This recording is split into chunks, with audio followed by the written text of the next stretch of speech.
Assalamualaikum semuanya. Kembali lagi di channel YouTube Umi Zadan Kitchen. Di video kali ini Umi mau buat ketupat ya.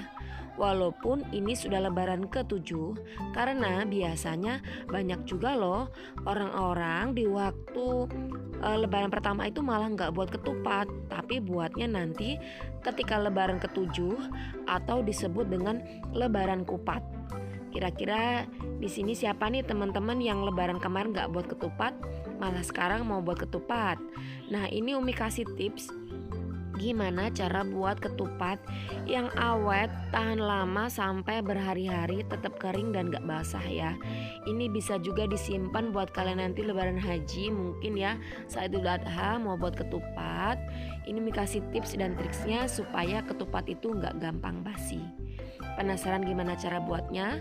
Ini langsung dari dapur deso yang saya pulang kemarin itu. Waktu pulang kampung saya buat bersama mama saya. Simak terus videonya hingga selesai. Jangan lupa subscribe, like, komen channel YouTube Umi Zadan Kitchen, dan tekan tombol loncengnya juga agar tidak ketinggalan video terbaru dari kami. Terima kasih. Nah, ini saya sudah sediakan ketupatnya. Untuk ketupat itu banyaknya sesuai selera ya teman-teman ya, dan juga berasnya juga tidak ditentukan harus berapa kilo, karena ya semakin banyak ketupat yang dibuat maka butuh beras semakin banyak juga. Ketupat yang saya buat ini yang buat bapak saya ya, bukan saya, karena saya tuh nggak bisa membuat ketupat. Jadi ini ketupatnya model ketupat bata, bukan ketupat yang kecil itu ya yang sering kalian jumpai di gambar-gambar. Ini namanya ketupat bata. Ukurannya lebih lebar, jadi kalau makan satu gini itu udah kenyang banget. Ini kita lepas dulu ikatan janurnya, karena kalau untuk ketupat itu biasanya dibuat dari janur kuning. Dan maaf kalau mungkin suara bising-bising motor, karena saya sudah pulang kampung, jadi di sini ramai sekali suara motor dari gunung. Ya, jadi suara motornya tuh emang kencang, nggak punya toleransi ya, seperti ini. Nah, sekarang cara untuk membuat ketupatnya, mengisi ketupat teman-teman ya. Jadi ketupat itu harus dikencangkan dulu setiap ruas-ruasnya seperti ini.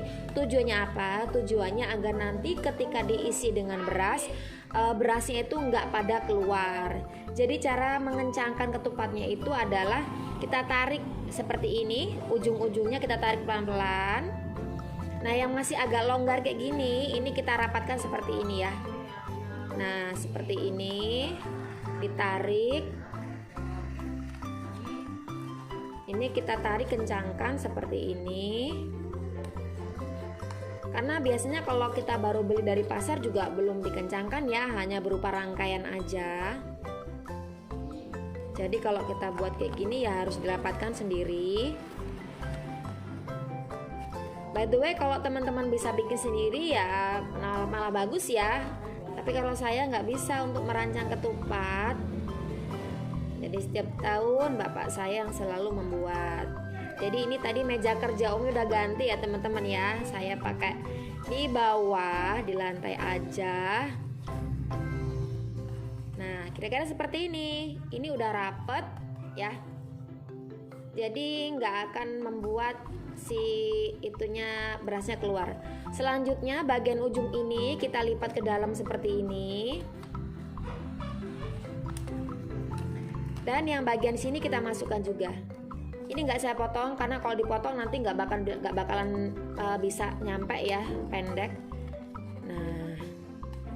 Nah seperti ini teman-teman. Jadi ketupatnya siap untuk diisi. Lakukan semuanya hingga selesai ya.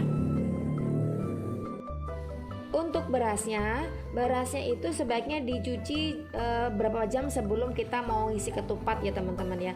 Tujuannya apa? Jadi tujuannya itu agar berasnya itu lebih kering ya, sehingga nanti lebih mudah untuk diisikan. Jadi kalau kalian mau buat ketupatnya itu sekitar jam 8 pagi, mungkin kalian subuh sudah mencuci beras, Kemudian ditiriskan di wadah yang berlubang gitu, sehingga berasnya akan kering seperti ini. Jadi kalau berasnya kering itu ngisi ketupatnya lebih mudah. Jadi cara kita ngisinya itu tentu dari bagian atas ini ya. Kita buka seperti ini dan kita isikan. Nah, jadi kalau berasnya kering itu gampang seperti ini cara ngisinya. Tapi kalau berasnya basah, dia akan sulit diisi seperti ini. Berasnya nggak bisa jatuh ya, akan menggumpal jadi satu. Nah, untuk mengisinya, kalau kalau beras kalian itu jenis beras yang pro, yang nggak gampang lembek. Ada suara motor. Nah, kalau jenis beras kalian itu beras yang pro, dibuat nasi itu pro, nggak gampang lembek, itu diisinya cukup setengah dari bagian ketupat ya. Tapi kalau beras kalian itu jenisnya itu beras yang lembek ketika dimasak, nggak bisa banyak air ketika dimasak, maka mengisinya itu harus di atas setengah, nggak nyampe 3/4, tapi setengah bagian ketupat lebih dikit, begitu ya.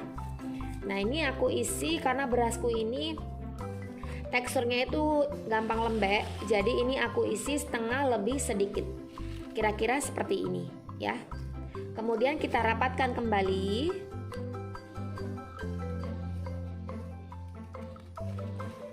seperti ini dan ditarik lagi. Nah, kalau udah kayak gini berasnya nggak gampang jatuh ya. Lakukan hingga selesai. Nah, seperti ini ya, sudah dimasukkan ke dalam dandang. By the way, maaf, ini dapurnya dari tanah karena saya memang benar-benar lagi pulang kampung. Sekarang ini siap untuk diisi air. Kita isi air sampai penuh, sampai kerendam ya. Tadi kurang guys. Ntar saya tambah lagi. Jadi ini segini dulu. Nanti kalau udah mendidih baru ditambahkan air lagi ya. Iya.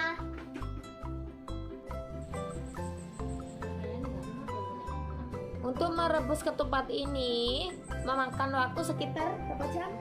4 jam. Dimasak 4 jam itu nanti ketupatnya nggak gampang basi ya, dia akan awet berhari-hari. Beda kalau hanya durasi beberapa menit, itu mungkin hanya sehari aja. Tapi kalau yang dimasak dengan metode 4 jam seperti ini, ketupat akan benar-benar tanak sehingga akan awet hingga berhari-hari.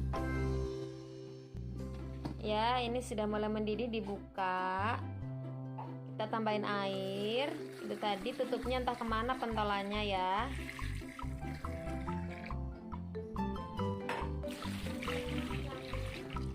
Terus tutup lagi dan dimasak kembali. Ini kasih air nih. Sesekali bisa dicek ya, kalau sudah mendidih ini bisa dibalik-balik karena kebetulan ini emang penuh banget, jadi perlu dibolak-balik agar nanti ketupatnya itu isinya full merata.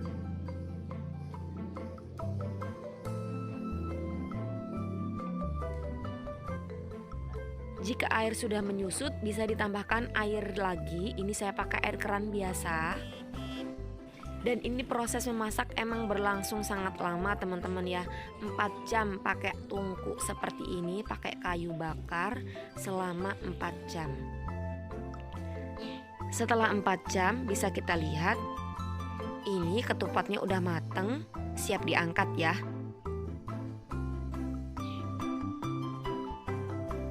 Nah, jadi tipsnya biar ketupatnya itu nggak gampang basi, setelah diangkat kita bilas di dalam air bersih. Ini air keran biasa, jadi air dingin gitu ya, air keran biasa.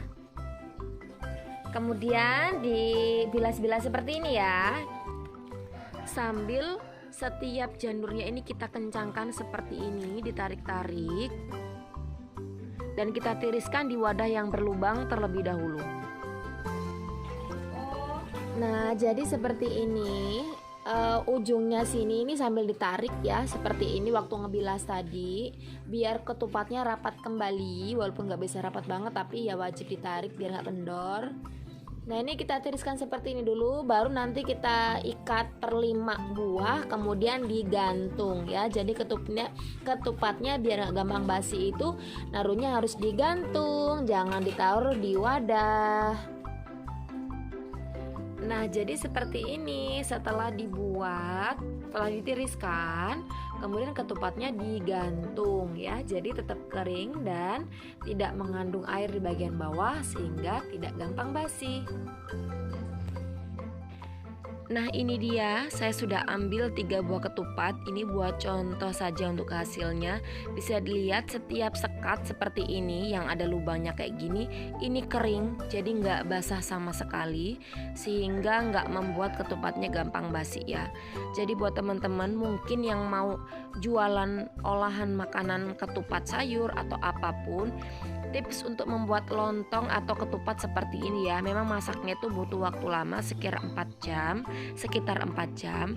Waktu itu saya pernah bikin lontong yang dimasak cuma 12 menit juga pernah, tapi itu memang cepat matang tapi tidak bisa membuat tahan lama ya. Jadi yang bisa membuat tahan lama itu adalah ketupat atau lontong yang dimasak dengan durasi lamanya waktu itu sekitar 3-4 jam seperti ini. Hasilnya cantik banget, padat bagian dalamnya. Gampang kan cara buatnya? Silahkan share video ini ke seluruh teman-teman kalian. Jangan lupa subscribe, like, komen channel YouTube Umiza dan Kitchen. Terima kasih, sampai jumpa. Assalamualaikum.